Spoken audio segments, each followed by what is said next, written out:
কাগজপত্র ছাড়াই, আমাদের কোনো আগাম কোনো নোটিশ দেওয়া ছাড়াই তারা পুলিশ নিয়ে এসে আমাদেরকে আমার পৈতৃক সম্পত্তি আমি সীমানা দেওয়ার জন্য প্রস্তুত হচ্ছিলাম।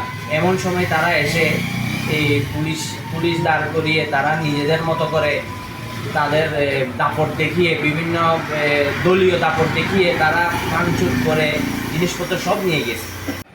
আসলে এখন যে ঘটনাটি হয়েছে ওটি আমার পৈতৃক সম্পত্তি হিসেবে ওটার মালিক আমি, এবং এই সম্পত্তির কোনোভাবে কোনো অংশ তারা না পাবার সত্ত্বেও তারা বিভিন্নভাবে আমাদেরকে হয়রানি করে যাচ্ছে। সামনে কিছুদিন আগেও আমাদেরকে পুলিশ দিয়ে হয়রানি করেছে, তারপর বিভিন্ন বিভিন্ন দলীয় লোক পাঠিয়ে আমাদেরকে বিভিন্নভাবে হেনস্থা করতে চেয়েছে। এবং এই যে রিসেন্টলি আজকে এই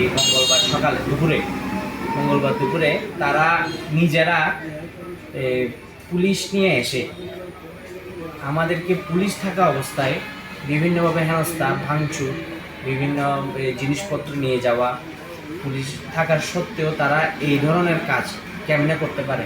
কোনো রকম আগাম কোনো নোটিশ না দিয়ে তারা আমাদেরকে এইভাবে দিনের পর দিন হেনস্থা করে যাচ্ছে।